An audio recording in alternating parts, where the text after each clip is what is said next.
बिलख बिलख कर रोते इन मासूम बच्चों की हालत देखी। दरअसल इन बच्चों की विधवा मां हिना परवीन के साथ पहले गैंगरेप किया गया और फिर उसे बेरहमी से मारकर फेंक दिया गया और अब ये मासूम बच्चे पूरी तरह से अनाथ हो चुके हैं। सोचिए कि कितना दर्दनाक है कि एक महिला जो अपने 6 बच्चों के लिए अकेले माँ और पिता दोनों का फर्ज अदा कर रही थी, वो माँ भी आज हैवानियत की भेंट चढ़कर इन बच्चों से हमेशा के लिए छीन ली गई। क्या है हैवानियत का ये पूरा मामला, चलिए विस्तार से समझते हैं।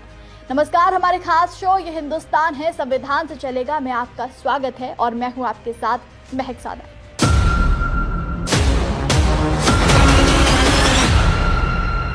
ये मामला बिहार के मधेपुरा जिले से सामने आया है, जहां 6 बच्चों की मां हिना परवीन को 2 आरोपी उसके घर से उठा ले गए और फिर उसके साथ बेरहमी से सामूहिक दुष्कर्म किया और इतने में भी जब उनकी हैवानियत शांत नहीं हुई तो फिर लगभग 500 मीटर दूर ले जाकर उसका गला रेत कर उसकी हत्या कर दी गई। ये घटना मधेपुरा जिले के मुरलीगंज थाना अंतर्गत भैरूपति गांव के वार्ड नंबर 14 की है।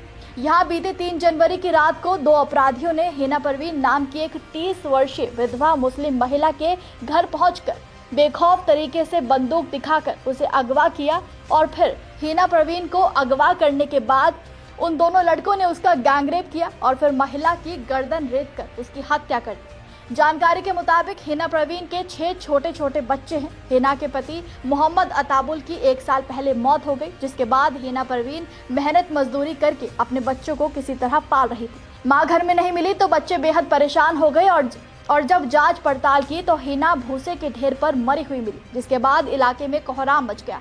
घटना की सूचना मिलते ही पुलिस मौके पर पहुंची और जांच शुरू की। पीड़िता का शव मिलने के बाद एफएसएल टीम को भी बुलाया गया है। हालांकि बिहार पुलिस महिला के गैंगरेप की बात को नकार रही है, तो वहीं आसपास के लोग महिला के गैंगरेप होने का दावा कर रहे हैं। तो वहीं इस मामले में अब राजनीतिक मोड़ भी ले लिया है। कटिहार में एआईएमआईएम के राष्ट्रीय प्रवक्ता आदिल हसन ने बिहार की कानून व्यवस्था पर भी गंभीर सवाल उठाए हैं। मेरी बहन को इंसाफ ना मिला, अथर अंसारी को इंसाफ नहीं मिला, नूरशीद को इंसाफ नहीं मिला। अगर बिहार में हमारे साथ ज्यादती होगी तो हम आवाज बुलाएंगे, पूरे बिहार में चक्का जाम। बैरिस्टर असदुद्दीन ओवैसी साहब को साथ लेकर हम चक्का जाम करेंगे। हम ये लड़ाई को छोड़ेंगे नहीं किसी भी हद तक। अख्तर ईमान साहब ने एसपी साहब से बात की और दूसरे जिम्मेदार से बात की।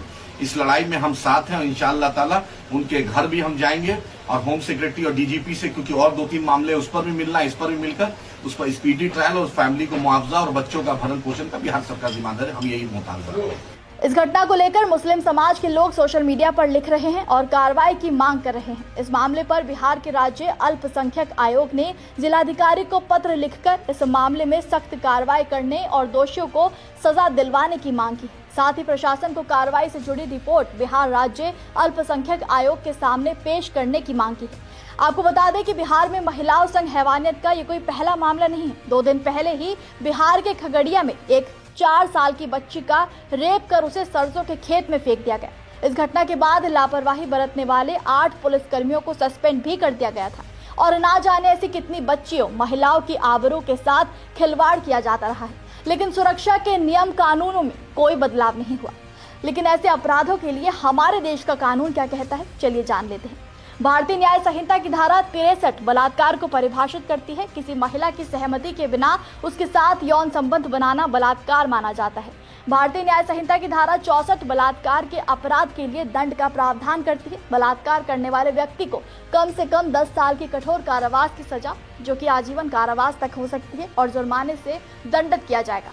भारतीय न्याय संहिता की धारा 101 हत्या को परिभाषित करती है और इसके लिए सजा का प्रावधान करती है, जिसमें मृत्युदंड या आजीवन कारावास के साथ जुर्माना भी शामिल है। ये धारा मृत्यु के इरादे से किए गए कार्य या ऐसे कार्य जिससे मृत्यु होने की संभावना हो उससे संबंधित है।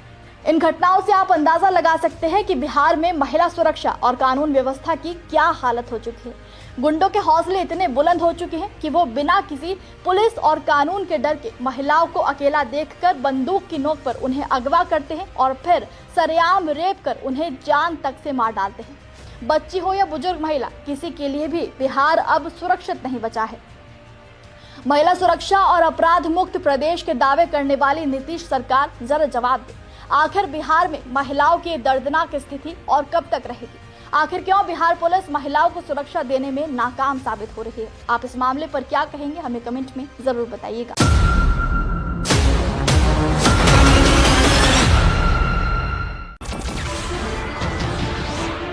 नमस्कार, मैं हूं मानक गुप्ता।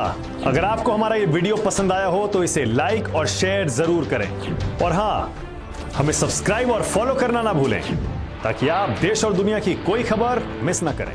तो जुड़े रहिए हमारे साथ और